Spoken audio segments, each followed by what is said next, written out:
do it ahead of time. Hey, Ralph, Maureen, and Shania, and Sean is here. Duh. Nils, Kerrigan, Alice, Kai. Hello, hello, Hunter, Emily. How's everybody doing? Happy Friday. My voice is a little hoarse, mainly because I was mentoring. Wilbur. I was mentoring. Why'd you say Wilbur? Isn't that Ed the horse? Or is it? That's the pig on Charlotte's Web? No. Oh, you mean Mr. Ed? Mr. Ed, yeah. The famous Mr. Ed. Wilbur. Yeah. Okay. Anyways, I was in New York Sunday night through Thursday morning, bright and early, for a mentorship. And so I've been talking for many, many days and also going out to dinner and yelling over the noise of restaurants 3 nights in a row. And so my voice is a little bit hoarse. But I'm here, I'm ready to hang out. Blarf. Sean says blarf. Thanks, Nils. Woo woo woo. So anyway, that's what I was up to. And my mentorship was through the Internet Creators Guild, which is a guild for YouTubers, essentially, and like internet creators. And it's a way for us to better kind of help out people who are starting. So I worked with a girl who was just starting her channel and not really sure what she wanted to do and what she wanted to look like. And so it was kind of cool. It was good practice for Sean and I, too, to share how we do what we do and what our best practices are. So that's what I was up to. And it was fun to be in New York. Man, it was humid, though. Holy hell, man. It was really, really sweaty. But we had a really good time, and the weather at least was really nice. Thanks, Melita. Woo, woo, woo, woo. So anyways, that's what I've been doing. That's why there was no live stream on Wednesday. I may do only one live stream on YouNow and start doing another live stream on Patreon each week. We'll see. I think I'll be making some changes about like live stream times, things like that for the new year. So I'm still trying to figure out, and I'm still trying to figure out what's best and what you guys like most. I know a lot of you prefer the ones on Patreon to these ones. So anyway, let me know what you think, but we will figure it out. Thanks, Musica Turn. Woo, woo, woo. Oh, hey, Kim.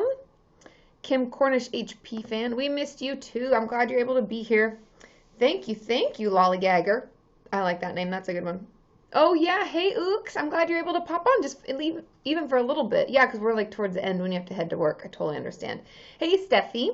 So, anyways, I will hopefully be going back to New York soon. No spoilers, but we're working on some exciting collabs and stuff, and so we'll have to go back to the city as soon as I know that, because that will be something that Sean and I book ourselves, and we go out and we do. Then I will do a meet and greet, and we can hang out. It was just because this was so packed. Like, I was flown in. I had like 3 full days. I legitimately don't think we had any really we had no downtime. It was like, get up, walk to the thing, make a wrong turn, make many wrong turns.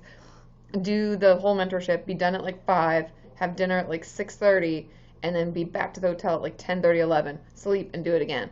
And that's why I didn't set anything up, because I wasn't sure what the schedule was really like. And so anyways, we'll be coming back soon. And when we do that, we'll make time, and I'll get to meet all of you, and I'll let you know ahead of time. Like, I'll probably know, a few weeks ahead. So maybe 3-4 weeks. Anyways, so that's why I didn't do a meet and greet. It wasn't because I didn't want to see your lovely faces, because I always do. Thanks, Ooks. Yay, yay, yay. But yeah, so we'll be coming back. Just get prepared. And yeah, that's about it. Amy, my voice is like a little hoarse, and I did just wake up. So, I thought I set the alarm. I was like, I'll get up at 7:20, because that'll be like 10:20, because I've been getting up on East Coast time. Thanks, Nevada Sparkles. And then the alarm went off, and I was like, oh no. So I didn't really get out of bed until 8:15. So, oh, Melita, you never got your t-shirt. I thought you wanted a gift this month. I thought you said you got your gift. Did you not get your gift at all? I'm confused. Let me know. If you didn't get the gift, I'll put it in the mail. You didn't get a gift at all? I put it in, I can search for it. Melita, you can message me, but I thought you wanted a gift, because just so you're, like, for clarification for Patreon, if you look at the reward tiers, when it comes to the t-shirt or the gift, if you're above the $40 mark, if you pay if you're 50 and above, essentially, you get to pick whether or not you want the gift of the month with the card, or if you want the t-shirt with the card. And I thought, Melita, that you had said you wanted the gift, so I sent out those socks, those like little animal socks, and I thought you'd said you got those. But if you didn't, let me know. Okay, everybody. Hey, Dan, the Newfie man. Thanks for inviting your fans. I remember your name now, since it's a little bit different. Oh, I'm sorry, Music Lover Forever. At least you got to sleep in today. Thanks, Ooks. Woo, woo, woo. Good morning, Alicia. Thanks, Melita. Okay, Livy the Ladybug says, KK, random question. I can explain if needed. What is considered sexual harassment? I think, I mean, you have to look at the definition because that's not something that I know off the top of my head. I mean, I could Google it really quick, but I think sexual harassment is anything said or done in a sexual manner. It doesn't mean that someone has to physically touch you because then that would be sexual assault. Like if someone grabs your butt, you wouldn't consider that sexual harassment, you'd consider that sexual assault. But if something is said or done in a way that like sexualizing you, let's say, for instance, one could extrapolate based on this and say that a cat call, if a guy is like shouting like, hey baby, take it off, woo, woo, woo, from the side of the road, that's sexual harassment. But it usually pertains to like work environments or any kind of business because there's like a level of hierarchy, and if someone above you is like saying stuff like that to you, or someone who's at a lower level than you, it doesn't matter. That's all considered sexual harassment. So if someone sexualizes you and says sexually explicit things or does things that are sexual, even if they're not touching you, that's sexual harassment. So thanks, Jamie. Jamie's here. Hey, hey. Oh, it's probably your lunch hour. Sorry, guys, I got an itch. And I know it looks weird, but we're just going to have to do this together. Okay, let's see. Alice says, how do you recover from a relapse? Alice, I think the best thing that we can do, thank you, Ooks. The best thing? The best thing that we can do is to go back to the things that helped us recover in the first place. I find that we often, when we relapse, we kind of lay there and we're like, man, everything's terrible. This is never going to work. I'm never going to get better. Instead of thinking back to like, hey, you know what helped me before when I was this way, before I even started getting better, was to write things out. Thanks, Netball Lover. Woo-hoo. Or, maybe I need to get back into doing those like worksheets that my therapist gave me. Maybe I need to start calling that friend and reaching out. Maybe I need to work on my distraction tools. There are a lot of things that we can do so that we can make sure that we're taking care of ourselves. Does that make sense? Because, giving the assist, gaslighting, I can definitely talk about that. Do I have a video? Didn't I just put that out? Yeah, I was like, I know I filmed that. I swear it's gone up. But that's how we get back from a relapse. Knowing that, yeah, we all slip up. It's a process, not perfection. Which, over this shoulder? Nope, wrong, Katie. Wrong. I even thought about it and I still fucked it up. Hey! Anyways, I think that it's just like making sure that you're taking care of yourself and going back to the basics. Because your recovery is not A to B to C and we're done. Ta-da! It's kind of like... Wait, how does that go? I already did it. It's a long time old. I was going to screen grab. You got to get on it. Okay. So, Jamie, did I open it on Snapchat? I opened all the mail on Snapchat, and I don't think I got something from you, but I haven't checked this week. So I will check soon. And then if you guys like that, I can Snapchat the mail hauls instead of doing them on here. But sometimes I think it's fun to do them on here, especially if I only have a few items. It makes it pretty quick and easy. I have some more giveaways that'll be going into our bucket, you guys. Yes, I do have a Snapchat. Emma, it's Kati Morton 1. We got some pizza keychains. Look how fun these are. Then we also have some handmade by Abigail. We've got some loom bracelets. Aren't these pretty? You guys always amaze me. I tried to make these once when I was babysitting randomly, and this is hard. I'm impressed. We've also got some, and we got a ton of these, you guys. I don't even want to pull him out of his bag because he needs to be kept safe.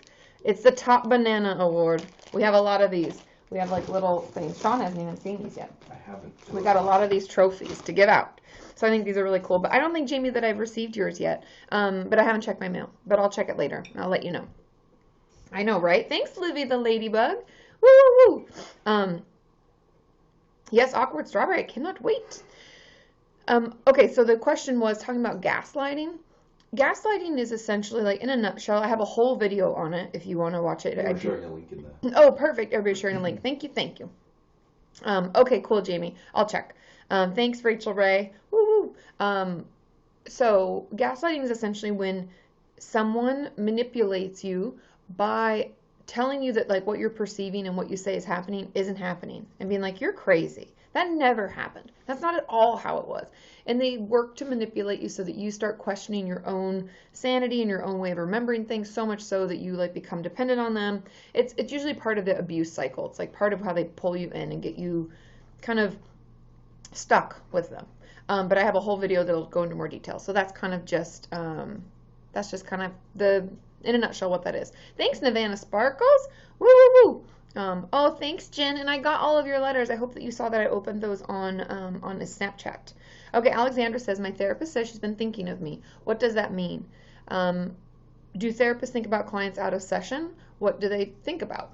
I think what that means is, for me, and I can only speak to me because every therapist is going to be different. Thanks, Amy S. Long time no see. Woo. I think that when I think of clients, it's usually because I'm either feeling like we are stuck and trying to figure out how to get us unstuck, or there's something really hard we're working on. I'm trying to better prepare myself. Like if we're going to dive into the trauma, I want to make sure that I've consulted because I'm not a trauma specialist, and how should we go about that and what's best. And so, of course, we think about clients outside a session because we're preparing a little bit. And it could be that we're worried, too. If you've had suicidal ideations or really having a hard time just in general, sometimes we'll think about you and wonder how you're doing. Thanks, Jamie. Woo, woo, woo. And so I think that that's probably what she meant, is that she's just thinking of you because you're doing one of those things. And it doesn't really mean anything bad at all. It's usually more about like the treatment, like are there things that we can do, or often we'll think like, I wonder how they're doing today. I hope that that thing with their mom or brother or whoever is going okay. We'll have thoughts like that because we know what's going on and we've been talking to you about it. Thanks, Amanda. Woo, woo, woo. Oh yeah, and our goals. Do we want different goals? Oh, and Simply Jenna, it says her therapist asked to call me in between sessions because she's worried. That's very normal. I think that if we're having a hard time, that's what your therapist is there for. And if they want to touch base, it just means they want to make sure you're safe and make sure you know you're supported and cared about. It's all good. That's like part of what they do. We have our regular goals, you guys. 100K, we do a giveaway. Do we like that? And then we do 200Ks, give another giveaway in karaoke. And if we get to 1 million, we do 10 giveaways. Are we fine with those? Oh, you got to go, Kerrigan. Bye. Thanks for hanging out. I'm glad you're able just to pop in. Yours thinks of you and she drinks tomato juice. That makes sense. If you knew if you knew Ooks, you'd know why. It's just, it's really funny. I don't know where Carly is either, Rachel. I thought she would be here. Carly, are you there? Are you watching and not saying hi? Come say hi. Becca, for you how many? Flash the Batman symbol on the wall. I know. And then she shows up. We got to call her, like that with the symbol, not on the phone. Panda Bear Becca, I'll probably do 3 or 4 guests, I guess. We'll guest people. We have 3 people in the queue right now. I'll be on until 10:30 because I have a call at 11. And since when it says 10:30, it's like we don't always get off right at the time. And I have to put all this stuff away, all the giveaways and stuff that I pulled out in time for that. So we'll be on until 10:30. Okay, let's see. All this pain. Can I clone myself and be everybody's therapist around the world? I mean, if we can figure out a way to do it. My mind automatically goes to that movie Multiplicity. It's an oldie but a goodie. If you haven't watched it, you should watch it. It's where he tries to multiply himself, and it's awesome. Wolfie B says, can kids also manipulate? I know they can, but to that degree? Yes. I find that children, maybe not young children, probably like teens and above, can be just as emotionally manipulative as adults, especially if they're raised. Thanks, Melita. Woo, woo, woo. Especially if they were raised in a situation in a home that was filled with things like that. Yeah, because if we learn from our environment, and if they learn that behavior, they can do it. And yeah, so I guess that's just the answer. Okay, we could create an island and all of us move there. That would be awesome. We could buy one of, what was it, the island? Hawaii too? Yeah. We bought years ago, if you guys know, what's it called? Why am I blanking on the name? Cards Against Humanity. It's a wonderful, hilarious card game, and you can get it for like where you live. They have different versions for different, I guess, different cultures. Anyway, we bought their Christmas Kwanzaa or they call it Kwanzaa Hanukkah. Anyway, it's like Christmas gift. And we bought it for Sean's sister's family as a joke, and we didn't know what they would send because they get like 10 days of Christmas or something. And one of it was a deed to like a foot of land on Hawaii too, which is up in the... It's in Maine. Maine? Yeah, it was like, it's up in the Northeast. Mosquito ridden. It was, anyway. So that's what I mean about Hawaii too. We could afford one of those islands. We could move there. Mosquito Island. Oh, thanks, Dan. You're pretty sweet too. Okay, let's see. Batman has arrived. Hello. It's probably too early for her. I think that might have been what it was. Okay, Ook says, how do you be assertive without being aggressive? I think the difference is whether it comes out of clarification or anger, and because that's aggression comes straight out of anger, and asserting yourself comes out of clarification.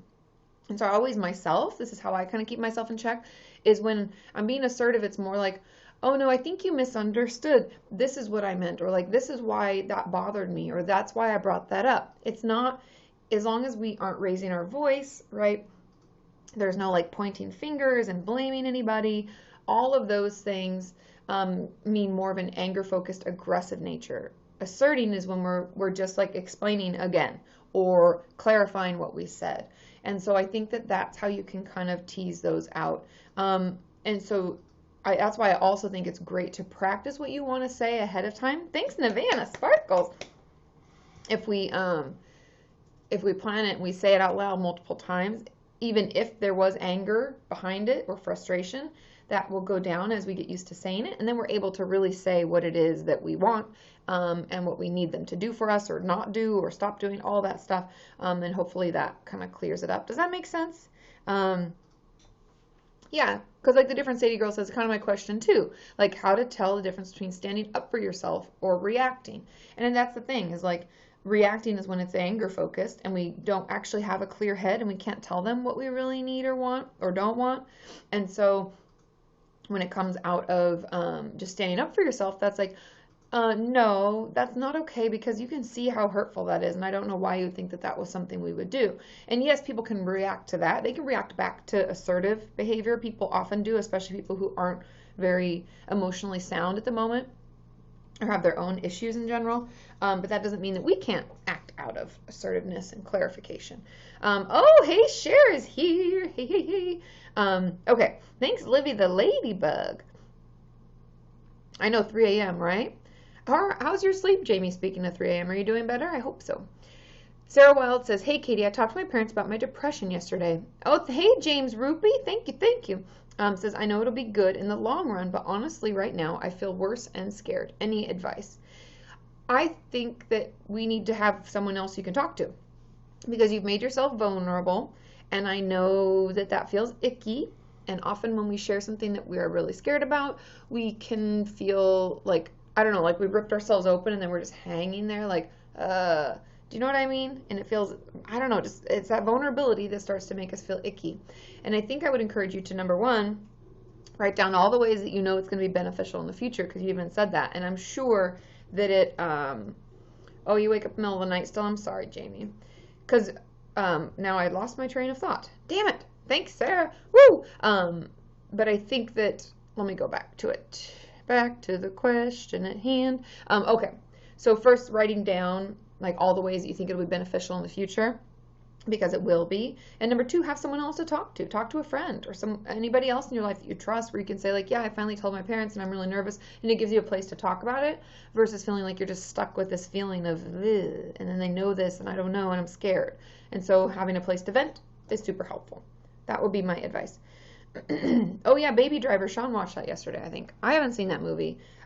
Truth be told, I don't watch a lot of movies. It's a pretty fun caper movie, I gotta be honest with you. You liked it? Yeah, at the beginning I thought, oh, this is gonna suck, it's gonna be a musical, but it wasn't. It was just a good, fun caper movie. What's that mean, caper?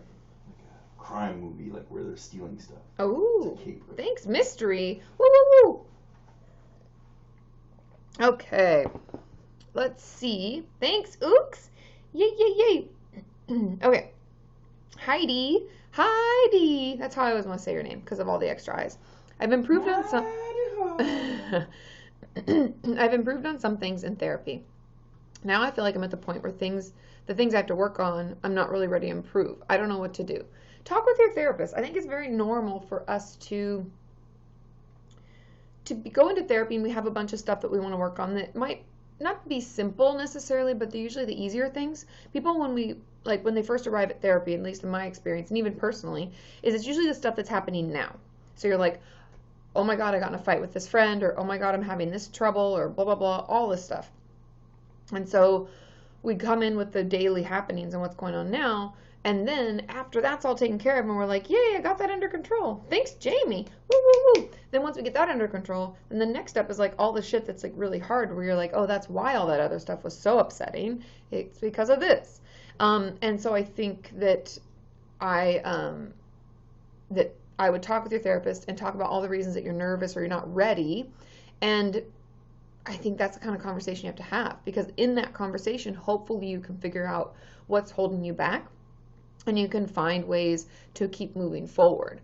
I know it's all about pacing and maybe it's just too scary. I don't know. It'd be interesting and important to have that conversation to figure out why you're not ready and what does that mean and what would ready look like.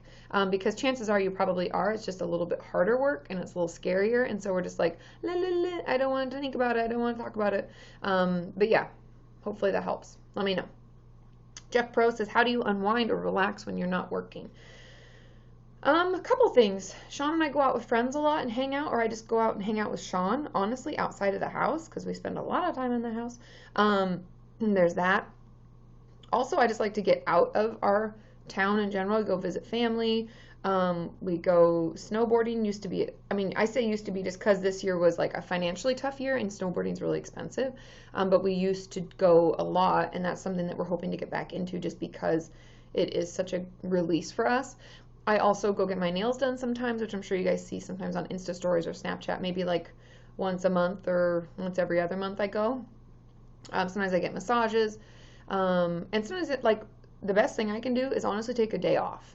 And I know that sounds like an obvious thing, but when you work for yourself and you work online, there's never really technically a day off. But on my birthday this year, I legitimately did nothing. I had no real plans other than meeting my friend Joanna for yoga. And then I just wandered about, and it was exactly what I needed. And I think because I told myself I'm not going to do any work today, I'd let myself off the hook enough that I could just enjoy it. So that's my advice. Those are things that could be really helpful.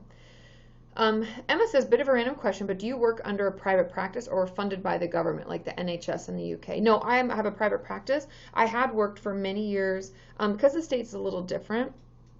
I guess the way that I could be funded by the government would be like if I worked for a hospital that was government funded, that was like a state run. We have a lot of state run facilities, and I did work for those, or nonprofits, which I guess isn't really the government, but it's like you work under a big umbrella of funding.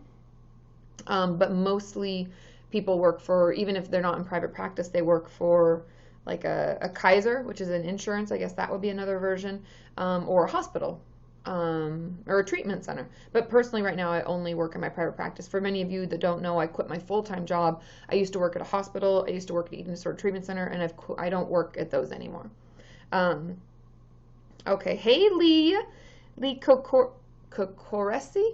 I'm probably saying that really, really, really wrong. Of course, Ooks, go pretend to adult. We'll be thinking of you. I hope you have a good day at work. Maybe the scroll is controlled. I know, maybe it was because, oh no, this isn't my control, the scroll mug. This is my one from Holly. I was like, maybe it's did I say, yeah, I was like, I probably said that really wrongly. I'm sorry. Is it Leah, L-E-A, or Lee? Okay, Ashley says, how do I tell my parents that I feel myself slipping back into old habits? I feel like I'll disappoint her. I think a lot of it might be, just talking about the process and how hard it is and how you're really trying, but that doesn't mean it's linear. And I always use the term linear because that's like that A to B to C word better type of look, and that's not how recovery is. And so I think I just let her know, like, I am trying, but I think I need more care because it's not getting better and I'm having myself slip up, and it's better that I tell you now versus when I'm way back at the bottom. And I think hopefully giving your parents or your mom or whoever you want to tell, I see your messages, Becca. Well, just the chat. Is that what you mean? Anyway, I think that would be like my advice, just to talk about it and have an honest conversation. Then give her a day or two to digest it, because she might not fully understand, but it'll give her a chance to think about it and hear what you had to say. And as always, practice what you're going to say ahead of time so you feel in control of it and you kind of know where you're going with it. Maddie asks, how do you study for the MFT clinical exam? You mean not the multiple choice one, the actual like what did we call it? It was my second exam, and wow, I'm glad I just blocked that from my memory completely and can't remember what it's called. Vignettes. That was the second one, was the vignette exam. Oh, Ladybug, I'll answer that in just a second. I honestly took a series called the Jerry Grossman seminars. It's for California specifically because each state is different, but Jerry Grossman had these classes that I went to on Saturdays and Sundays every Saturday and Sunday for, I think it was 4 weeks. And then I had a bunch of practice exams, and that's honestly what I did. I just like went to class, I studied, I looked at my flashcards like a fucking crazy maniac because that's how I am. And then I took then I took the practice exams because Jerry's seminars, they tell you like don't set your exam date until you're getting at least an 80% or above, like you're already passing, and then go do it. And so I just waited until I got my like scores up, and that's when I went. Also just because it's like it costs you every time you take the exam, and like I got money for that. Okay, Ladybug says, what do you think of EMDR? I think EMDR can be really helpful, but I think the thing that we have to talk about more when it comes to trauma treatment, and something that I may just do a video on my own, like a coffee and a chat. Ding. Thanks, Kayut, KYUT 530. Thanks for the tip. Woo, woo, woo, woo, woo. So anyways, with EMDR, the thing that we don't talk about enough is that you have to be present. You can't dissociate. You can't fight, flight, or freeze. Thanks, Jamie. We can't be out of our resilient zone and do it. It won't work. And I don't think enough people say that. Like, that's honestly something that I've learned in the last, year, whenever I started talking with Alexa and doing my EMDR video. I didn't know that. Like, nobody tells you. And that's unfortunate, but that's something that we can change, right? That's something that with the channel we're able to change. And so I think that talking about that in a more candid manner hopefully will help people or prevent people from reaching out to EMDR when they struggle with dissociation, or derealization, depersonalization. Like Dodie went to EMDR and she's like, it didn't really work. And I'm like, well, of course not. You like dissociate most of your days. And nobody told her that. And so I think that maybe that's another video. I'm going to put that on my list. Or Sean, will you write that down? Somebody write that down. Remind me, people. I want to talk about that in a video. Okay. Talk about what? Why EMDR doesn't work if you struggle with dissociation. And I'll know what I mean. Okay. Thank you, honey. Oh, see, yeah. Oh, Ladybug, I think it can be super, super beneficial. Watch my video on EMDR if you want to hear more about it and learn like how it works and what it could be like, because it is a great treatment. But I think the problem is that people aren't always ready for it, and technically it's not going to help them, but nobody talks about it. And I don't think clinicians know either, because if I didn't know, then I'm assuming a lot of other people didn't know. Jilly G, what's EFT? Is that emotionally focused therapy? Is that what you mean? I can talk about that. I used to love that when I was in, thanks honey, when I was in school and learned about it. I was like, wow, this is amazing. Maureen, I'm sorry, your sister psych wants her to do EMDR even though I'm derealized every day. I don't think that's healthy. I would talk to them about it. I know Rachel with the link. Thank you. Woo, woo, woo. Okay. Let's see. Steffi says, do you think it could be caused, emotional freedom technique? Jilly, I can look into that. I have not heard of that before. Let me put that into my emotional freedom technique. I've got it up. I'll look. It's not something I know. Okay, Steffi's question. Oh, wow. Control the scroll is real. Going back. Okay, do you think it could be caused by a therapist as a lazy way to treat a client? It could be used as a therapist lazy. I don't know. I mean, possibly, because EMDR is not that, I shouldn't say it's not that difficult for a therapist to do, because I don't do it. But I've seen it done, and it's not as a therapist, you don't have to be like as active. Or it's a way to refer a client out if you feel like they're stuck, I guess. Yeah, I don't know. I just feel like people aren't talking about it enough, because some people are just like, oh, it just doesn't work and it's garbage. Like, I've heard that a lot. But then a lot of my clients, oh, Paige P, we got a new subscriber. You guys take your earbuds out. Are you ready? I'm going to cowbell it up. Woo! New subscriber in the house. Welcome to the family. But I don't think that, that everybody knows about EMDR and uses it in the proper way. That's all. So I think that maybe that's why, because like I said, I honestly pride myself in trying to learn new things and read about other treatments and not be like, I'm the best and no thing that I do is the best, because I know that's not true. Everybody's different. And so the fact that I didn't know the EMDR doesn't work if someone's not in the resilient zone, like, means that most people don't even know that unless they actually use EMDR. So that would be those are my thoughts, I guess, on it. And it could be lazy, but I don't know, Steffi. That'd be hard to tell. Be, situation to situation. Sophie Joe asking if anyone's been on venlafaxine, but before, just been put on them. Oh, we got a new subscriber. Oh, Takia Sia Durton. Did I say that right? Ready? Take your earbuds out. Welcome to the family. Yay. Okay. Oh, and Sadie Girl saying, yes, you can have dissociation, do EMDR. Yes, you can. I don't mean you can't, but you have to be able to pull yourself back in. And some people, like Dodie, for instance, just because she's talked about this so candidly, doesn't have a way to bring herself back. She doesn't really know. She tries different things like pinching, and having a friend just like rub her back and stuff, but she doesn't really have like ways to bring herself back. Thanks, Cher. Woo, woo, woo, woo. And so, yeah, that's really the thing. Or having such a good relationship with your therapist that they're able to help bring you back. You need to have a way to come back or it doesn't work. Yeah, so Steffi's saying I dissociate a lot when doing EMDR, so nothing's been processed properly.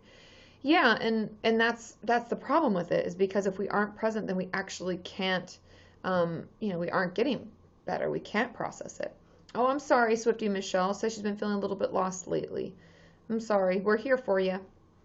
Carly says, you okay? So you know how I got my I don't know how to say that. Is it dates? I've read it because we've talked about this, but I ended up getting a weird ear condition called, oh, yes, perichondritis. I forget, because, yeah, you got to make sure you take care of your piercings, especially when they're in cartilage. Is this when it gets, like, really, like, lumpy? Is that what it is? I don't know how else to describe it. A lot of my friends had gotten stuff like that. But I hope it gets better. Go to the doctor, get that stuff cleaned out and taken care of. That made me laugh. Okay, I know, that's awful. It's horrible. Hannah has a good question. Is anyone ever really ready for therapy? I honestly think that, like I've talked about this a lot, being ready for treatment in any fashion, any form, just means you don't like where you're at and you're hoping that things could get better. I think that's it. I don't think ready is actually the term. I don't really think we're ever really ready for therapy. Because I think that, I think being ready can assume a lot of things, and it can assume that we want and we're ready to make these changes. We might not be ready for those changes, but we might be ready for things to stop being so shitty. Does that make sense? Because doing the work in therapy is really hard, and everyone's pace is going to be different. But yeah, I hope that makes sense. Alice Grace says, can you talk about depersonalization? I feel disconnected to myself. Sometimes when I look in the mirror, I feel my reflection is a stranger. Yeah, depersonalization is when you're disconnected from self, and you can feel like you're watching yourself do things, like looking through a mirror at yourself. And part of that is honestly like your brain's parachute. We've talked about this in the video I did with Dodie, I think on her channel, and I have videos on my channel about this, is like your brain feels maxed out by something, and it doesn't have to be a trigger that we've even recognized, like something's triggered our, essentially a trauma response, and instead of us like freaking out and feeling emotionally overwhelmed or crying for what we would think was no reason, our brain like pulls its parachute. It's like, oh, I'm out of here, this is too much. And so it like removes it from the situation, which can be removal from self or removal from your world, reality, like feeling like you're disconnected from the space around you versus self. And I think that, truthfully, my thoughts on that, my hypothesis, is that depersonalization is when it's too overwhelming in our self, and so, but it's nothing in our environment that's bugging us, so it removes us from self. Well, we pull out. But I think removal, realization from environment is when something in our situation that we don't have control over is too much. That would be my guess. Swifty and Michelle, the live stream goes for one more hour. We're here till 10:30, so it's 9:35 right now. When do we switch over to Spanish? No. What? No.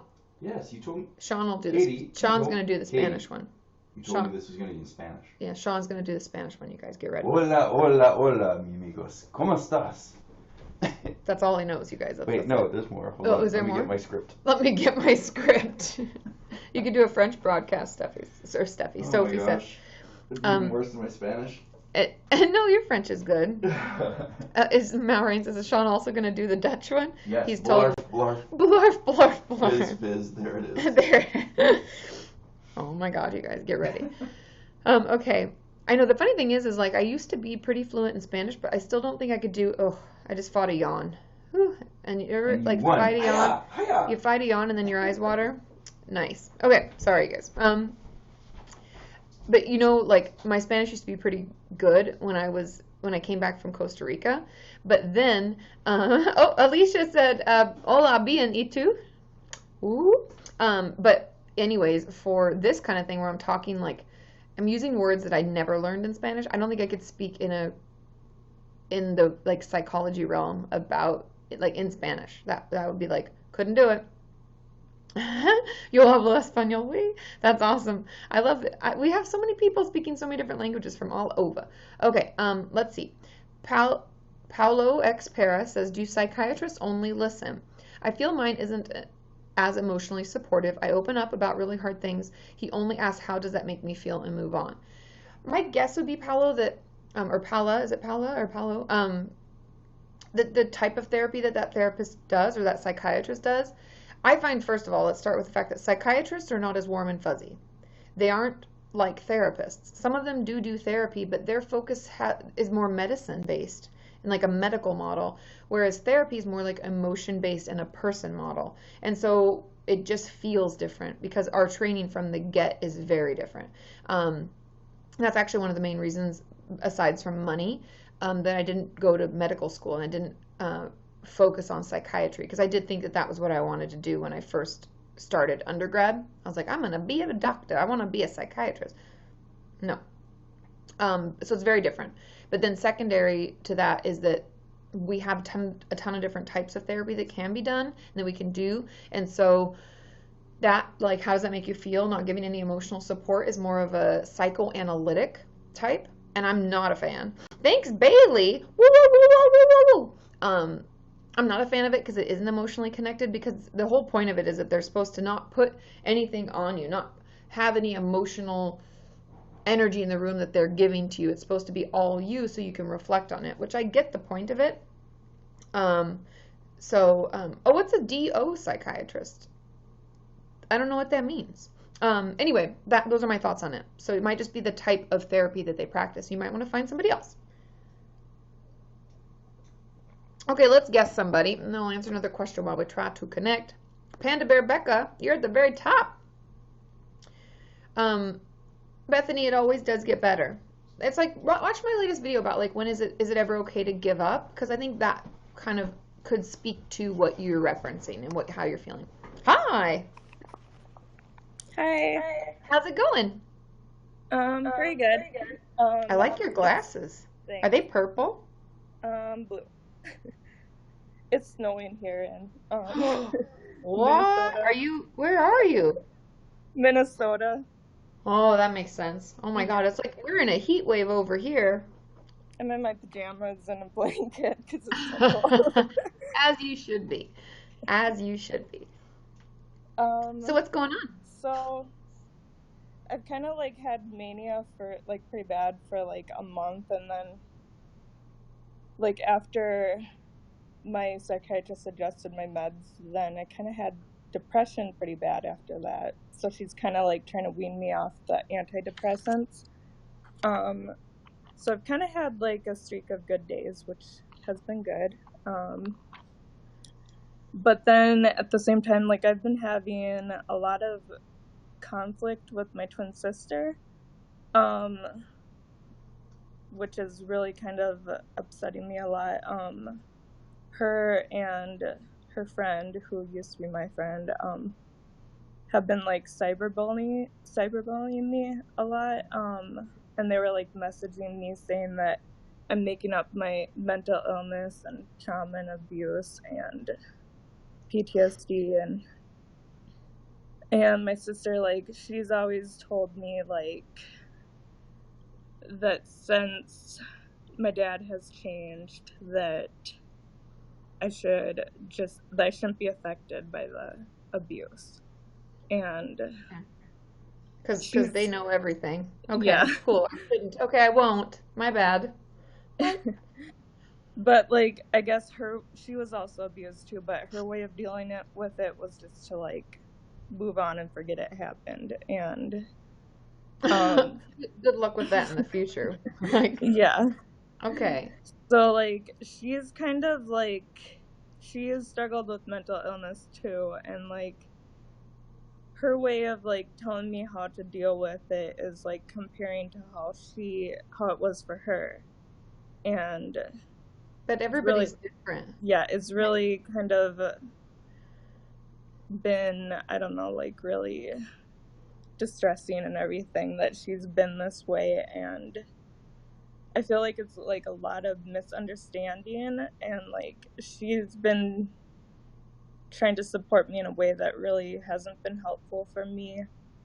And then like now she's kind of lashing out at me, and so I've kind of had to like cut her out of my life for now, which really, It's hard, but probably necessary. yeah, I really used to be really close with her, so it's really hard that I have to do this. But like her and her friend, like I had a Facebook page that was like about my mental health and kind of sharing my story and like spreading awareness and everything. And then they kind of like sabotaged my page and were like posting a bunch of like things about me and like saying that I don't care about other people's mental health. And so I kind of had to like shut down the page because of it, and had to decide to like make a separate Facebook account for my family, because like a lot of my relatives and stuff just really don't understand, and they've been telling me things like just take a walk or whatever, and they just really don't understand it. And so that's been really annoying. Really hard. Yeah. No, and I think, I mean, I'm sorry, first of all, because that sucks. And I know sorry doesn't do anything, but at least you know that we heard you and we know how that sucks. Yeah. But I think like distancing yourself from your sister is a good choice, even though it sucks because you were close to her. But if she, like, not for nothing, she's being a total ass. Like that's not helpful in any way. And like she's not really trying to help you. It's even though it's like cloaked in that, instead it's just like lashing out to make you feel bad, like as if that's gonna make you get better quicker. I don't know what her thoughts are. You know, like that doesn't make sense to me logically. And she's kind of like accusing me of like not seeking treatment,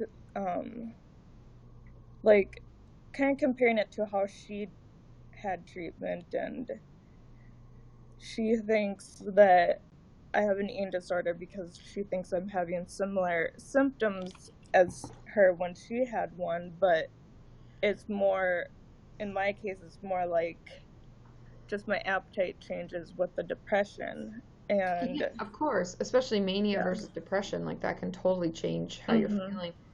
I think, I mean, it doesn't have to be forever that she's out of your life or that you've distanced yourself, but I do think if you want to bring her back in ever, if that ever feels safe for you, I think there's going to have to be a conversation, and she has to accept what you have to say. And that what I think should be said is something to the effect of like, I understand that you have had your own, your own path and your own recovery, and be like, but it's hard for me for that to be applied to mine because everybody's different and I don't feel that it's the same. And be like, I know it might have something to do with like the twin factor, because a lot of times I find that there'll always be one twin that feels like we're the same and everything's the same, and you're totally different people. Yes, there are similarities, but very different. And I think if she can accept that and not compare, because that sounds like that's the most wounding, is like saying, well, this is what happened for me, so this is what's happening with you, and you just need to do this because this worked. And even her friends saying like, oh, I did this and that made me better. Like, no, we're all different. A lot of times all we need to hear is, that must be hard. I'm so sorry. How can I help? Like, that's all. I don't need you to tell me how to make it better. I have people I see for that. I just need you to hear me out, dude. And I've kind of tried doing that with her, but she gets really defensive. So that's kind of where I was like, well, I really need you to stop messaging me and texting me because it's been really harmful Totally. and not healthy. Yeah. And I think that's good. Like that's setting the boundary and you tried. And that's the thing is like if we want to bring her back in because we hopefully she can learn and about it and hear you out. The hope is that you're able to have that conversation, she doesn't get defensive and she hears you and she's like, "I'm sorry, that wasn't my intention. I'll try to do better." You know? And And I've that talked to my therapist about it. Like, I would like her to attend a session with me and my mom, but she's not really open to it at the time. So I'm hoping eventually she will. But she kind of goes back to like saying that, like around middle school, that she's telling me that I verbally abused her, and I've like apologized for the way I've treated her, but she kind of compares that to our dad's abuse to us, and like I feel horrible about it, but but that's not like it sounds like a lot. You just have to focus on you. You have to focus on what's upsetting you, what's bothering you, what things you're working on. And I think she'll hopefully come around if she's getting any of her own help. Hopefully that will come out of this at some point. But keep us posted. It sounds like in truth you've done everything that I would like recommend you do, like trying to talk to her and then distancing yourself from her. If she asks you why, you could say, I tried to talk to you about this. You could like message it or email it or something that's a little more distanced. And here's why, and I hope that we can figure this out later. You know? But yeah, you've done everything that I would ask or think that you should do.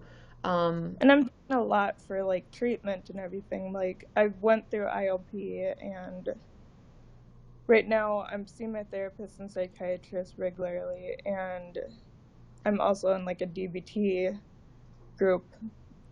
It's like 3 hours 3 times a week, so it's just hard because like she doesn't understand that I'm doing a lot for treatment. Yeah, no, of course. And I think she's having trouble seeing all the stuff you're doing in general and hearing you out and listening. And maybe it's because she's so caught in her own stuff, so we'll give her some space, give you some space, most importantly. Yeah, and then we'll try again later. And And I hopefully, feel like a lot of it is like she doesn't feel like I'm letting her support me because I'm going to like a lot of my close friends and my therapist over her, but it's kind of hard to like explain. I can't really go to her for a lot of the things because we have different like views on things and everything. Clearly.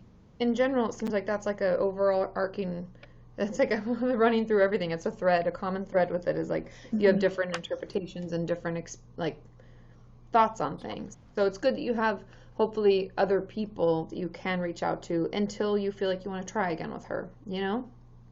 Yeah, and I had my mom like attend 2 sessions with me with my therapist I had in ILP, and I'm kind of like apprehensive about having her attend another session because the last one I tried bringing up the trauma and abuse, and I just felt really invalidated because she was making up excuses for my dad, saying he was busy. Oh. She was saying like he worked a lot and he was stressed. And me and my sister had selective mutism when we were young, and it lasted till like our teens, or at least for me, it lasted that long. And it started out like because of the trauma and abuse, and then it kind of like spread to like all adults. But she was saying like he was frustrated about us not talking and just using lots of excuses for why the abuse happened. So yeah, I'm starting to, I guess, kind of accept that she just won't validate it, but it still like hurts, and I don't really, I want her to understand that, but I don't know if she ever will. Yeah, and that's the thing that kind of sucks, but something that maybe this is the next thing you kind of work on in therapy is understanding that we can't control other people and whether they understand or accept or listen or any of those things. We can only control ourselves and our experience, and working with your therapist and your team to be okay with what they're able to do now. And I know that's really hard and that's like its own process. But I think that might be the next step, in your treatment. But keep us posted because it's a lot. There's a lot of things going on. But I do think you're making healthy decisions. I think you're doing well for yourself, like you're working at it. We're proud of you. Thank you. Stick with it. It does get better. Thanks. Of course. Good to see you, Becca. Thanks for guesting. Yeah. Of course. We'll see you soon. Bye. Bye. And that can be so hard. I think that that's something that we all kind of struggle with is like, but I really just want them to hear me. I want them to understand, or I want them to admit what they did was wrong and apologize. And the thing that sucks is we could be waiting for that apology our whole lives because some people just do not see their problem in it. They do not see their fault in it. And we can't force other people to do that because we have no control over them. All we can do is let them know that we're here and open to that if they ever feel like having a real conversation about it. And chances are that some people will come around if they just know that you're open to it. It might just take them a while, but a lot of people aren't able to. I've had a lot of clients who have, parents, siblings, other family members just never see their role in it and never admit to it, and it can be really hard. We had a new subscriber. I was going to ring the cowbell, so pull your earbuds out. Are you ready? Welcome to the family. We got a new subscriber. And thanks, Livy the Ladybug. And I saw Wesley is here. Woo, woo, woo. Oh, and Melita had to go to therapy. Thank you for coming and being on. And I guess we'll communicate on Patreon whether or not you got your gift at all. Because I'd have to look at my list, but I think you got a regular gift because you didn't let me know that you wanted a t-shirt. I didn't see it in my messages. Let's see. Yeah, it's the plastic cowbell. That's what it is, from Sophie. Sophie gave it to me. And it was funny because she was surprised how large it was, I think, right? You thought it was going to be really small? Yes, so true, Wesley. This is also a really good point to make, is that they can also have their own issues. I'm finding that's really true with an alcoholic family. Totally, because people, can't see out of it when they've never worked on their own. And so they think that that's what a quote-unquote normal or healthy relationship is, or that's just what they're doing, and you got to get over it. Like, not everybody's at the level that we are when we're working on ourselves, because not everybody's working on themselves. And Little Princess, I'd love to help you. What's your question? Let me know. Thanks, Normal Dude. Also love the name. Super cool. Okay, Jasmine asked, when is it okay to take a break from work due to mental health? I feel as if it's so looked down upon. I know there's a huge stigma. We're working on it. We're fighting every day, right? But I do think that if you can't keep up and it's overwhelming and you're feeling worse and worse and every day is a struggle, essentially, if it's affected you so much that your ability to function at work is not happening, you can't do all you're supposed to do and keep up with it, that's when we start looking into it and taking a break. That's why there are medical leaves we can take, and different laws in the United States, at least different laws from state to state to protect our jobs while we take the necessary breaks to take care of our physical and mental health. So yeah, I'd look into it and do that if you're at that level, if you feel like you can't keep up with it, Okay, let's see.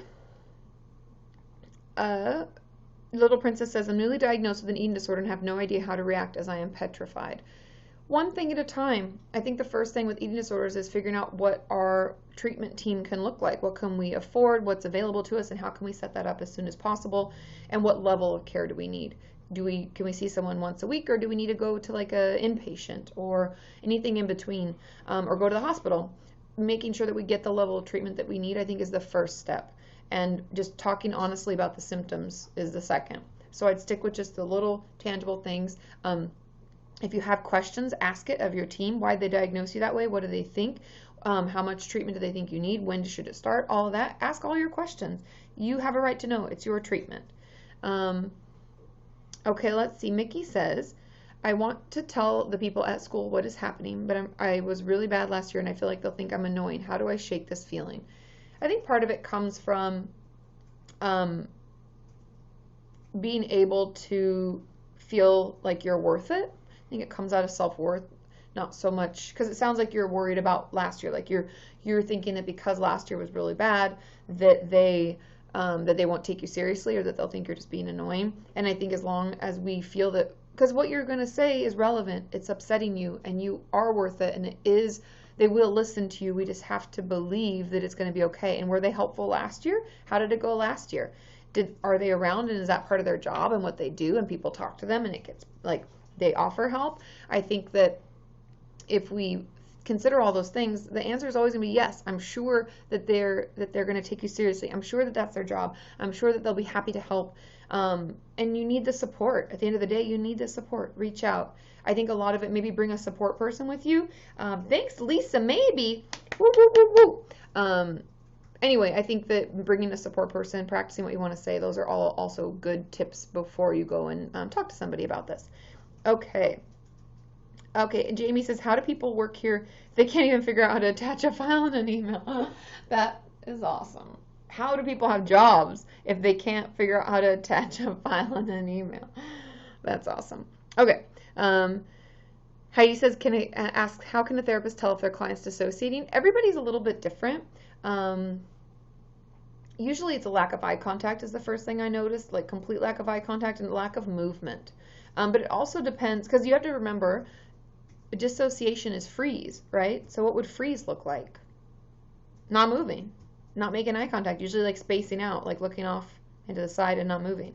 And so that's kind of what I look for. That's how I know. Mystery, I'm not sure who you're asking how to talk to her. Who's her? Sarah Wild, good question. I'll try to. Steffi will be on for another half an hour. I'll try to do another guest here in a minute. I'm just doing whoever's at the top of the queue. Sarah Wild says, is therapy different than counseling? No, it's not different. No, it is really the same. The only reason that they would call it a different thing is based on who you're seeing. A counselor would call it counseling, a therapist or a social worker would call it therapy. And I think a psychologist still calls it therapy as well. I don't know why there's differences, but that's why I have that whole video about like what's the difference between different mental health professionals. Thanks, Vanessa J. Woo, woo, woo, woo. Because, yeah, I don't know why they do that. Let's see. I've never heard of that, Amy. Human Givens therapy. I'm not going to lie, you guys. I'm just going to, let's get real. This is a real talk. Katie's getting real. This isn't soft talk. This is real talk. There's a lot of fucking types of therapy. There's a ton. So many. And I honestly think that most of them are bullshit. Have you heard of squirrel therapy? Squirrel therapy. I think that there are some key basics, like there are key components to all types of therapy. Those are out of the, like, not to say it's like the grandfathers, like we can't create new types of therapy. That's not what I'm saying. I think that a lot of people in my field, this is more professionals than anything, I think we have big fucking egos.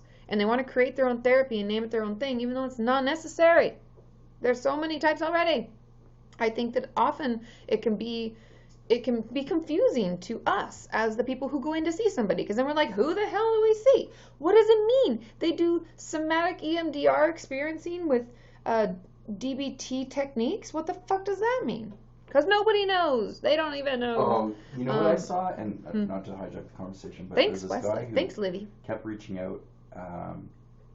He's some sort of therapist or psychologist in the UK, and he's like, his model is jog therapy. Jog therapy? Yes. Like so run? It's therapy while jogging. Oh, yes, and I remember that. You go out with your therapist and you... I remember. I'm like...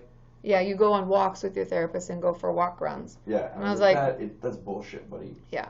I'm calling bullshit. That's just jogging. But then I feel bad because I do think, and this is why I get pissy about it, is because I think it has to do with ego.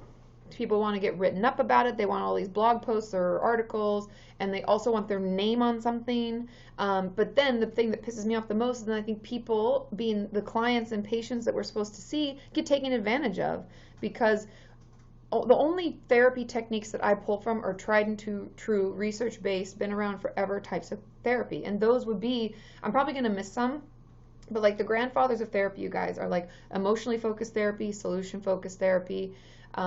There's obviously like Freud, there's like psychoanalytic, psychodynamic. See, there's already so many. Bohemian.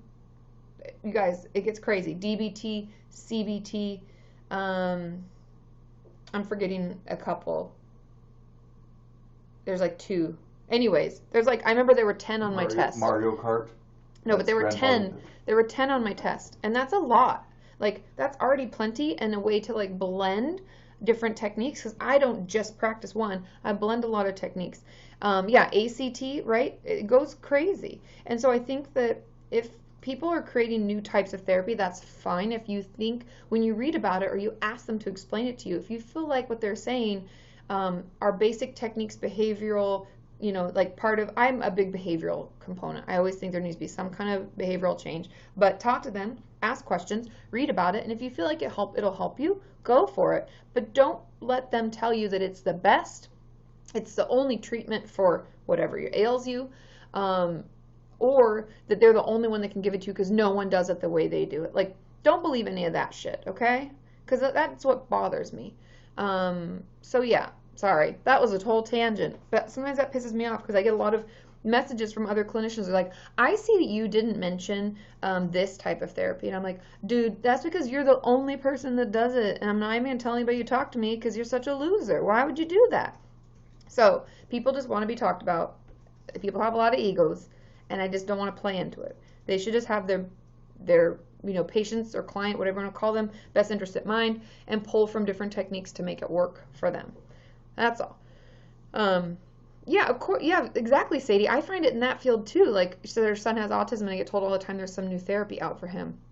Totally, because I just feel like it's frustrating. It can make us feel like we're not doing the right thing, or we're not getting the right treatment, and everybody's different. And the truth be told, above all the types of therapy, from EMDR to psychoanalytic, the thing that matters most is how you feel about your therapist. As long as you like them and you feel like you have a good relationship, that's like more than half the battle. That's what makes it successful. So just keep that in mind. And sorry, that's just how I feel. Thanks, Vanessa J. Woo woo woo. I can confirm this, Sophie P says. Thank you. Yeah, because it gets hard when there's so many types, and I can't keep up with it all. And if I can't keep up with it all, how are regular people, like, who aren't even in the field, to be able to keep up with it? Emma Bentley, would you ever do therapy over the internet? It's something that I could potentially, because the laws are changing. At this point, I frankly just do not have the time. But I would never say never. It's possible, just not now. Mickey, yes, I do have a Snapchat. It's Kati Morton 1. Buddha Girl's asking, why do people get panic attacks? I had my first one the other day, and I'm not sure why. It was really, really scary. I have a video about panic attacks, and I even have one on panic disorder, which is the technical, like, diagnosable name. There are many reasons people get panic attacks. A lot of it in the base, like the bare bones of what it is our nervous system gets completely overwhelmed, and it sends us into a panic. It's like, you know how we freeze, and that's dissociation? A lot of fight or flight looks like panic attacks. And I think it's because, it could be because we're triggered by something. It could be because we had a buildup of anxiety over a large portion of time, and then something was really intense, and poof, it sent us over the edge. It could be any number of things. There are a lot of different trigger attacks present themselves, but also they don't have to have a necessary trigger. That's the thing that's so frustrating about them, is they don't always come out of any particular reason that we can pinpoint. They come out of nowhere. So I would, I'd talk to a therapist or a psychiatrist and get a better understanding of your own anxiety level and how you're feeling every day, and look back on the week leading up to this panic attack and see what was going on. Okay. Let's see. Oh, is Sean lurking again, or did he get mad because of the lights? What lights? He's here. He's just doing some other stuff right now. Ostrich Cafe asks, is lack of empathy common in people with BPD? I honestly, that's a tricky one, because I could see both sides. Number one, I know that a common trait of borderline personality disorder is that we feel everything. Oh, hold on. We have a new subscriber. Take your earbuds out. Bryant, why? Welcome to the family. Yay. New subscriber in the house. Because BPD, one of the most common symptoms is that we feel everything really intensely, meaning that any kind of emotional disturbance is like 10 times what a normal person would feel, because everything is just so intense all the time. We don't know how to regulate it. So there's that component. So that would mean that we have a lot of feelings about everything. But I do think because we feel so much ourselves, it is hard for us to be empathic towards others, because we don't have the energy. It's not because we don't want to. So I wouldn't say that BPD like lacks empathy. I think that a lot of it would be more that because it is so hard and they feel so shitty all the time, it's hard to have any energy to worry about someone else. And I think that that is at the root of why the relationships in their lives tend to struggle, is because obviously you're emotionally having a hard time and it can be volatile. It can feel really out of control to you. But then also we don't really have any energy for other people. It can be really hard that way as well. Oh, Sarah G, new subscriber. Pull your earbuds out. Sarah, welcome to the family. Yay, pretty picture too. I like that flower. So Wesley says, if I keep sabotaging myself, does it mean I don't really want to get better? Or if I often feel I don't want to get better, it cut off, Wesley. So I don't think self-sabotage means we don't want to get better. I think it often is what we're used to. Let me explain. I think that when we get used to things being shit or used to things feeling a certain way, then we get comfortable in that realm, and when things start going well, it can be really uncomfortable because we're not used to it. Comfortable things are like the shitty, icky things, which I know sounds really messed up, but just hear me out.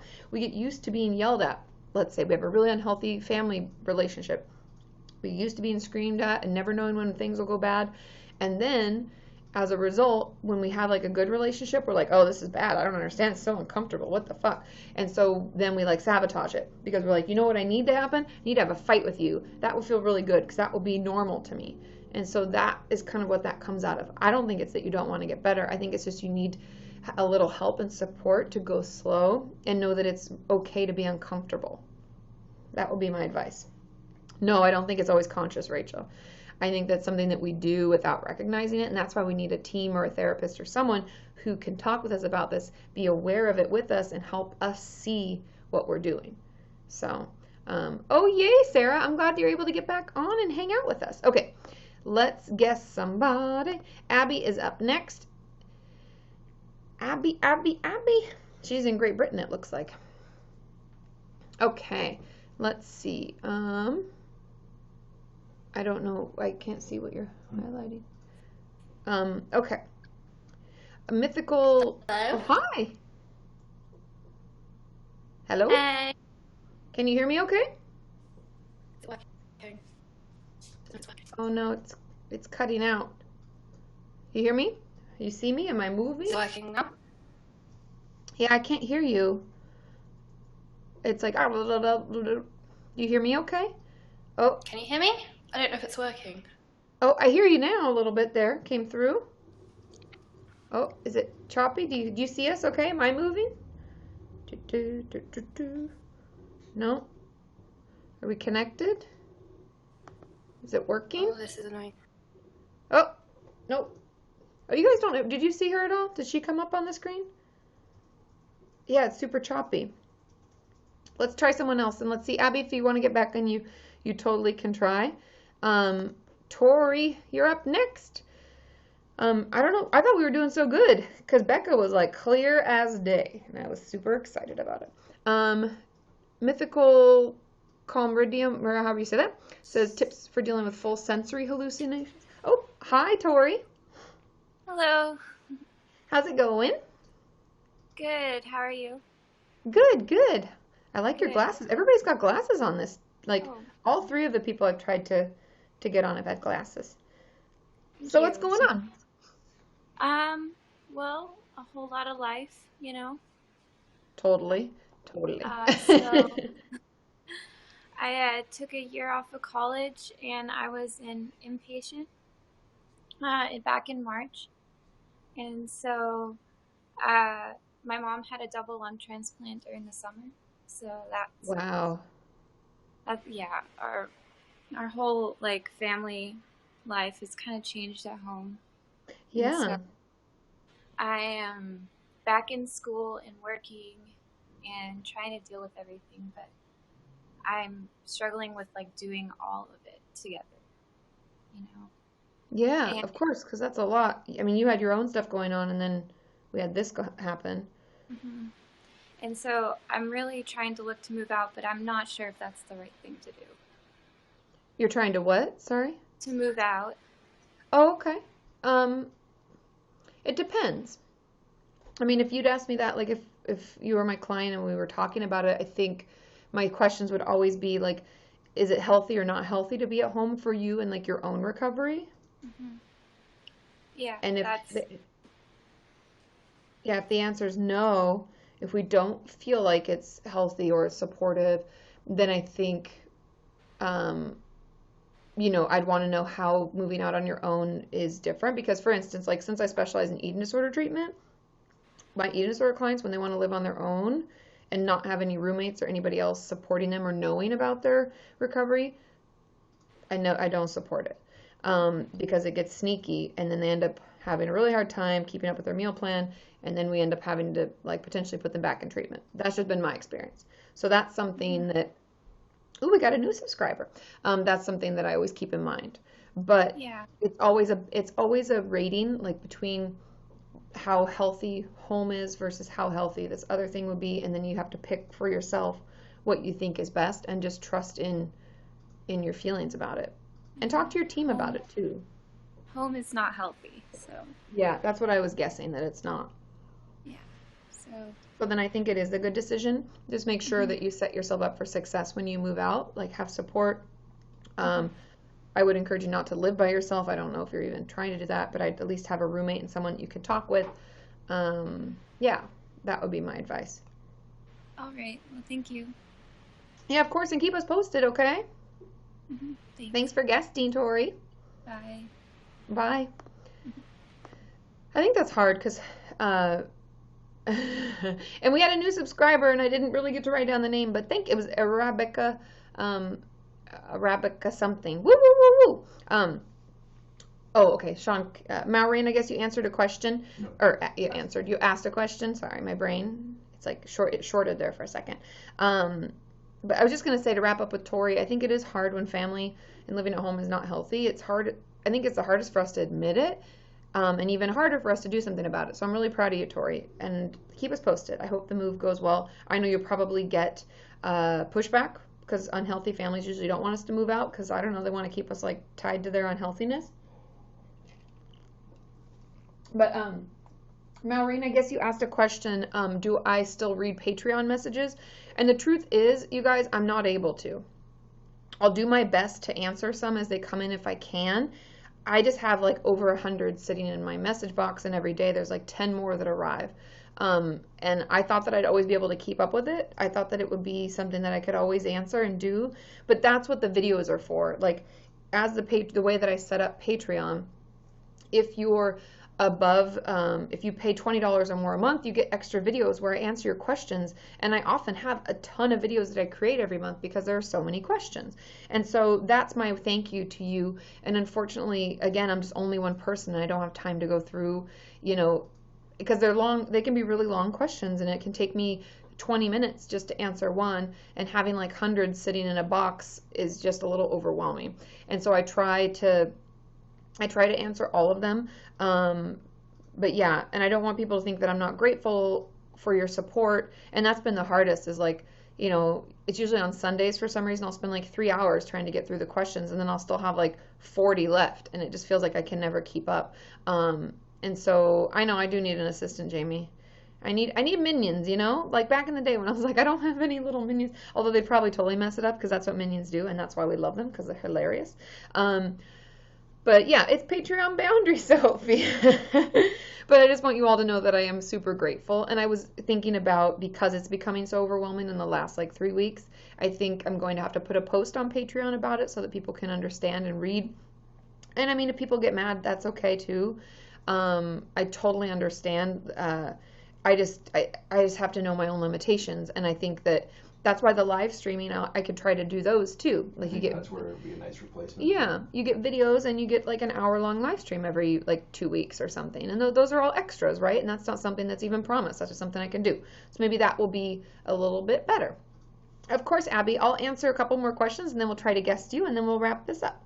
So hopefully that, oh, Giving Assistant, I don't sell the CDs or DVDs, but you can, if you want, you can watch them on YouTube after the fact. So if you ever wanted to go back and just watch through some other ones, you can definitely do that. And then I have like 1,000 videos on YouTube itself.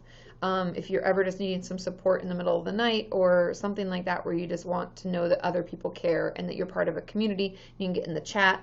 And I have my website, if you're not aware, katimorton.com, where there's chat 24/7, and we have people in there moderating to make sure that it keeps it safe. So yeah, that's how it goes. Okay, let's see. Oh, Tanya, I see you. I see your cute little dog picture too. This is not showing my question. I'm not sure because that came through. So I'm not sure. Maybe try to send it again. Okay. Let's see.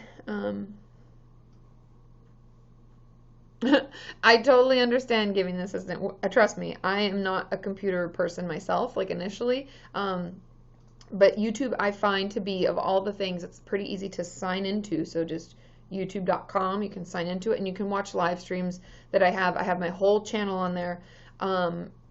It should be pretty easy. I think it's only like 3 or 4 clicks, which I like to keep that to a minimum.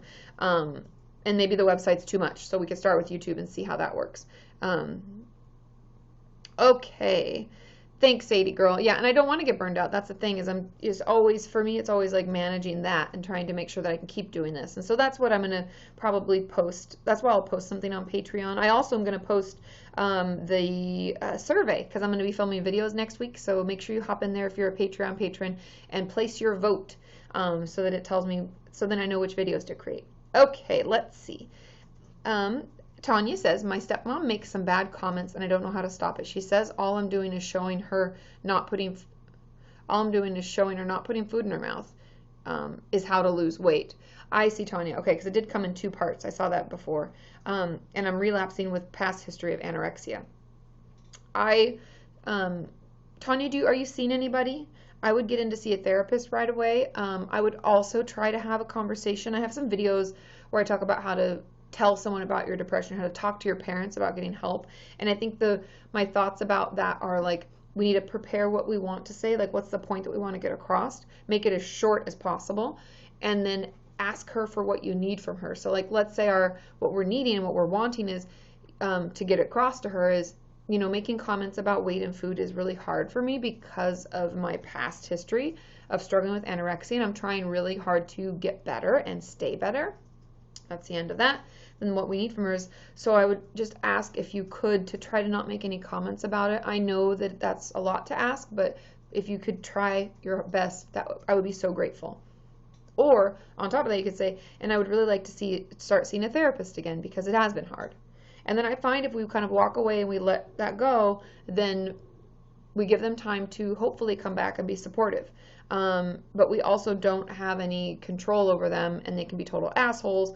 And so at that point, I would just encourage you to spend the least amount of time around her. And then you can watch my videos about dealing with toxic people, because then that's what it really, that's like what it ends up coming to. Emma, you can just add me on Snapchat. It's just Kati Morton 1, all one word, and make sure you got the number 1 at the end, because I don't have to accept any of you. You can just add me. I'm not private. It's just. Oh yeah, see, Mickey just added, so maybe it was the 1, because I don't know, maybe there is a Kati Morton. I'd assume that's why it's Kati Morton 1. So hopefully you can find it. Cine asked, how do I deal with friends and family not believing my visual and auditory hallucinations? Some of it might just be psychoeducation. Cine, if there's any videos, I don't know if I've done any videos. I mean, I have some videos on it. But there even might be some on like SciShow or another one of those science channels where it explains why those happen, because it's excess dopamine in your brain. I would try to find some videos maybe that teach people about it, and then I would encourage you to share that with them and say, I know that you don't believe these happen, but I promise there's some science behind it. If you just watch this, that would be really helpful. Because I find a lot of times they just don't believe things, because the thing about mental health is it's easy to not believe because we don't always see it. Doesn't always mean something happens, right? And like, it's visual. It's not like a broken leg with a bone sticking out.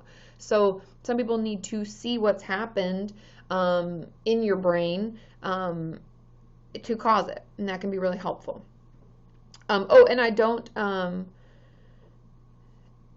Yeah, I do. Thank you, Mergen. Oh, and I love your new hair color in your picture. Woo, woo, woo. I do try to get through as many questions as I can and do my best. Okay. And we had a goal today. If we get to 50,000 likes, I'll do a giveaway. But our goal was 100,000 likes. We do a giveaway. I usually end up doing 2.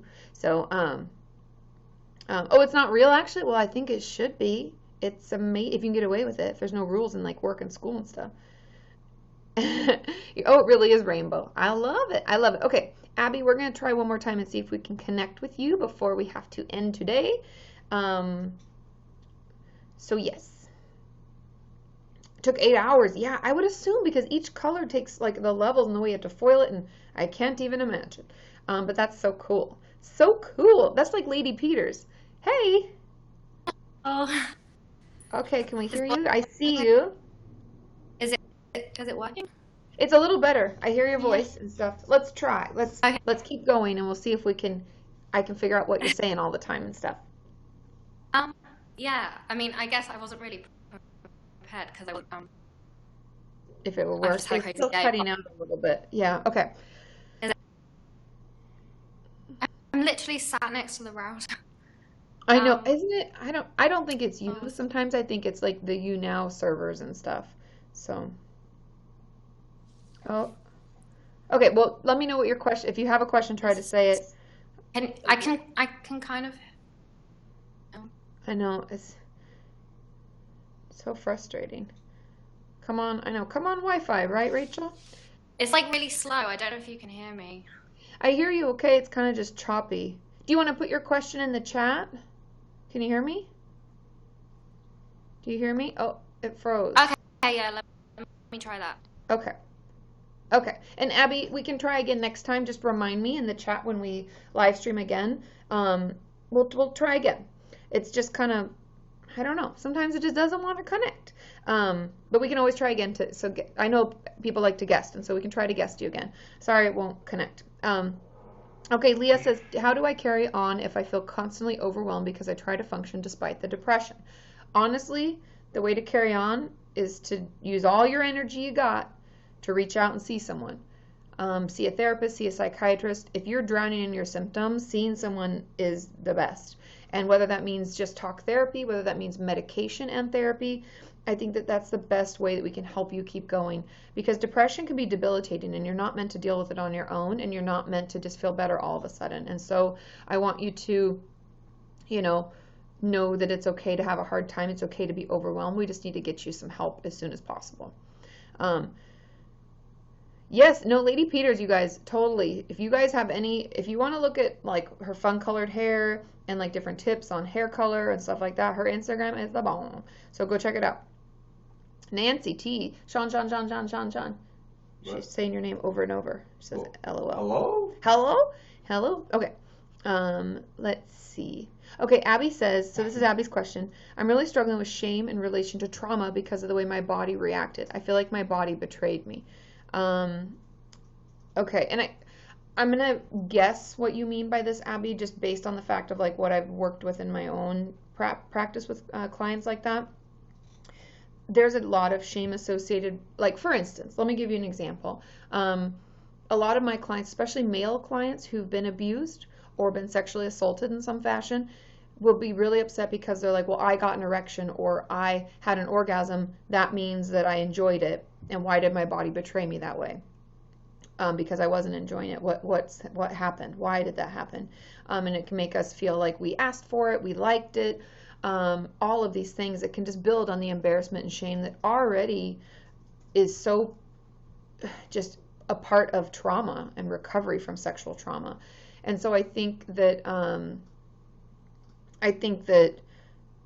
knowing that a bodily response versus an emotional and actually connected response is two different things. It's like, I always try to compare it to, when you go to get a physical and they hit your knee and your leg swings out, that's a bodily response. There was no thought we didn't give any thought to make that happen. That wasn't what that was. It was essentially just the way our body responds to something. Like someone could tickle me and I'm automatically, because I'm super ticklish, I'm going to like jump around and not like it, right? And so it's not anything that we have any control over. And I honestly think that talking that through and talking with a therapist while they're sharing their perspective to say, like, that's just a bodily response. That's not anything that you had any thought about. That's not something that you wanted to happen. Even though your body did that, that wasn't something you wanted. I also find this to be common with my clients who've been repeatedly sexually abused and even went back to see the person after because they felt like that was love, especially if they've been groomed, which is really, really common in sexual abuse. And like, why would I let it happen again? I must have wanted it. No, you're not the one that took advantage of you. You're not the one that did that. You are the victim. And because of how it affects us psychologically and what it makes us think is normal, what it causes us to think is love, or is someone taking care of us. A lot of it's when we need something from them and they give it to us. Know that it's like that doesn't make it okay. That's nothing on you. That's not your fault. And that's why the Courage to Heal workbook is so amazing in my mind, because it shows that you're a survivor, that it's not your fault. You didn't ask for it. Thanks, Sadie girl. I think it takes time. But the more you talk about it and the more you hear another perspective from a therapist telling you, like, it's okay, that's not your fault, the better hopefully you'll feel about it. It's hard. There's a lot. It's because of what being sexualized potentially at a young age does to us and makes us think what love is. It's how it affects us psychologically that causes all of this. But know that this is a very normal experience. All that you're feeling is okay. Just talk about it. Don't be afraid to say it out loud. And I know that it's really scary and it can feel dirty and icky and shameful, but the more we say it out loud, the less power it has. And more importantly, who we say it out loud to is vitally important. Finding a therapist who's super supportive, or a friend or family member, the more we say it, the less shame and embarrassment will be associated with it. And the more other perspective you'll hear of, like, just because that happened doesn't mean I wanted it. Just because that's what my body did doesn't mean that I wanted it. I never wanted it, and I wish that it never happened. That's why I'm having all this trouble in the first place, right? So, yeah, just give yourself time, okay? And keep me posted. And if you want to guest in a next live stream, let me know too. Okay, we're going to answer a few more questions. We have a few more minutes left. Oh, good, Layla. Thanks. I always want to make sure that, that I'm taking care of you guys when I answer those questions, because I know that it's really hard to say. It's really hard to, like, put it out there. So you're very brave, Abby. Of course. I'm glad that you're here. I'm glad you found me. Okay, Valentina says, what's the best alternative for a trauma-based therapist? Because there are none, but extensive trauma seems to be the problem. When it comes to trauma, if there are no trauma-based therapists, I think the next best thing is a basic, like, talk therapist, which could be like psychodynamic. If they have that, I don't know if they even call themselves that anymore. I wouldn't go with psychoanalytic, because if they say that, I find in other countries people still practice, like, actual psychoanalytic therapy, which is like no emotional support, like somebody just talking about that earlier. I think psychodynamic could be good. Any family dynamics therapy could be great, and not like therapy. I'm not talking family therapy. I'm just talking like types of therapists, but just basic talk therapy as a whole could be really helpful. I don't find CBT or DBT to be the best. That's why I'm not a trauma specialist, because I tend to fall into more CBT, DBT. That's why I work with, like, eating disorder, self-injury, like getting that under control. That's kind of what I do. Thanks, Swervy Dervy. Also, amazing name. So those would be my thoughts, looking into something like that. I don't know what they call things in where you live, like what the different options you have, but hopefully that gives you a little bit of a start. Okay. Yeah, Valentina says, yes, I've had bad experiences with psychoanalytical. Yeah, because they're not emotionally supportive, and when it comes to trauma, man, we really need that. Oh, good, Jory. I'm glad that you're liking it. Oh, you fell back asleep, Ashley Boston Volleyball. It's okay. Sometimes our body needs a sleep. Thanks, Sadie girl. Woo, woo, woo, woo. Oh, and message me on Chapstat. Wow. Did you guys just hear that? Yeah, it's pretty good. Choice. I think I need another coffee. Oh, I thought my phone was on silent. Shh. Okay. Mickey's asking if you can message me on Snapchat. I called it Chapsnap. Don't know why that did that. But I don't, I don't have messages on Snapchat. I find that it's easiest for me to keep the messages that I'll answer and reply to YouTube, Twitter. I mean, I still do some on Tumblr. YouTube is the best way to get a hold of me. Let's just put that out there. Thanks, Mergen.